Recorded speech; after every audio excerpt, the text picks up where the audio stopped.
Bonjour à tous et bienvenue à cette nouvelle édition de la revue de la presse camerounaise. Nous démarrons le périple de ce matin avec les radios 2024 qui sont affichés à la grande une du quotidien Le Messager. Pourquoi le Noun a boycotté, c'est le titre que nous présente le journal ce matin. Porte-parole des conseillers régionaux délégués, Thomas Inondamdjoya, présente les raisons de cette abstention de participer aux rencontres d'échange, de découverte et d'exhibition de l'Ouest ce matin à la page 3 du journal. Awards nationaux de l'excellence également à retrouver un pied de une ce matin. Le printemps de Mwangué, Kobila et Dieudonné Mveng, c'est à retrouver à la page 4. Le président de la Commission des droits de l'homme et le promoteur de la chaîne de télévision Info TV ont été donc honorés. Nous continuons le périple de ce matin avec le quotidien de la santé Eco-Santé qui parle de lutte contre la tuberculose au Cameroun et nous fait savoir que l'ONG FIS Cameroun présente son tableau de bord pour éliminer cette voleuse de vie. Lequel tableau de bord est à retrouver ce matin des pages 6 à 7 et puis Centre international de référence Chantal Biya. Un nouveau chapitre s'écrit pour la lutte contre le VIH-Sida au Cameroun. On parle également de la délégation régionale de la santé publique de l'Ouest, passation technique de service entre les délégués entrants et sortants à retrouver ce matin dans les colonnes du quotidien de la santé.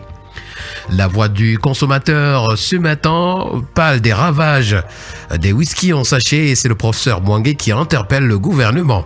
En appui aux actions menées par les organisations de la société civile, le président de la Commission des droits de l'homme du Cameroun, le professeur James Mwangué Kobila, vient de saisir le MINDT, le MINSanté, le MINCommerce pour que ces derniers intensifient la lutte contre la production, la vente et la consommation des whisky en sachet qui ont un impact négatif sur le droit à la santé et le droit à la sécurité des populations aux revenus précaires. C'est une information ce matin à retrouver en page 3.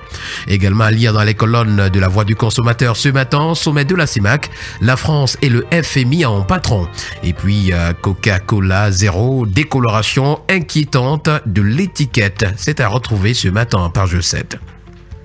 Nous poursuivons le périple de ce matin avec le tri hebdomadaire La Météo en revenant sur les CAF Awards 2024 et c'est Paul Biya qui reçoit le prix d'excellence au Maroc en présence du président de la FIFA, la distinction spéciale décernée par la CAF au chef de l'État pour ses actions en faveur du football africain à ce 16 décembre à Marrakech était remise à son représentant, le ministre chargé de mission à la présidence de la République, Philippe Bargaboa.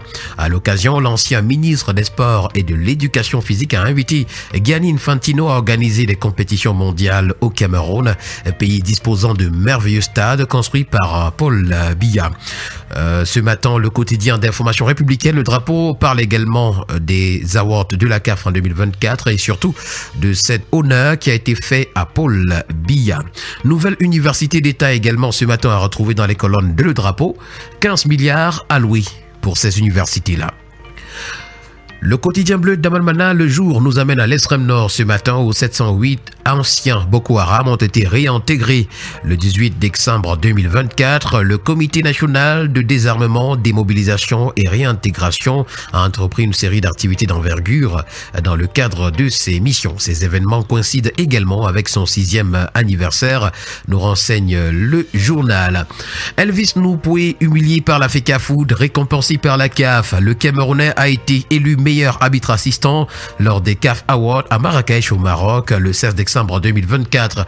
Et puis à Bafoussam, la Cité internationale du patrimoine va accueillir plus de 5000 projets. Ce matin, le quotidien vert Émergence parle d'insécurité alimentaire. C'est plus de 3 millions de personnes menacées. C'est d'ailleurs l'information à retrouver ce matin à la page 3. Véhicule tchadien saisi à Garoua également. La partie tchadienne, vent debout et puis suspension de Redac. Human Rights Watch condamne. Nous continuons avec le quotidien L'Info à chaud ce matin qui revient avec l'affaire Maître Alice Com et c'est l'avocate qui est attendue chez le préfet du Vouri ce jeudi. C'est le jour le plus long, nous renseigne le quotidien L'Info à chaud. Les sorties épistolaires au ton martial du numéro 1 du département du Vouri. dessine une arrestation de la PCA du REDAC d'après le journal, malgré d'éventuels remous annoncés par les sympathisants de la Voix des sans-voix. C'est une information à retrouver ce matin en parcourant les pages 6 et 7 du quotidien L'Info à chaud. Avec le quotidien Mutation, on parle également de Boko Haram ce matin. Retrouvons la parade des ex. Le comité national de désarmement, de démobilisation et de réintégration procède ce jour à la réinsertion sociale de plus de 700 combattants repentis dans l'extrême nord du Cameroun. Le journal Ouest Echo ce matin s'intéresse au vote du budget de la commune de Pété-Banjoun. C'est une enveloppe de 1 milliard 22 698 153 francs CFA comme budget pour l'année 2025. Un bras de fer entre les organisations et puis le MINAT. REDAC 1 et 2 plient sans rompre face au Moulinex. C'est une information à retrouver ce matin. D'ailleurs, vous aurez bien d'autres informations à retrouver également dans les colonnes de Ouest Echo. Avec le quotidien L'économie, on parle de règlement des échanges. C'est une nouvelle pression sur les industries extractives.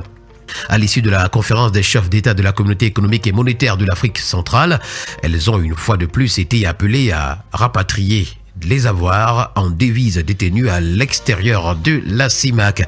Et c'est avec le quotidien de l'économie que nous mettons un terme ce matin à cette sortie de la revue de la presse camerounaise. Merci à vous, chers auditeurs, mesdames et messieurs, d'avoir été à l'écoute ce matin. Rendez-vous demain pour une nouvelle sortie. D'ici là, portez-vous bien et surtout n'oubliez pas qu'acheter un journal, c'est participer à l'édification d'une société libre et transparente au Cameroun.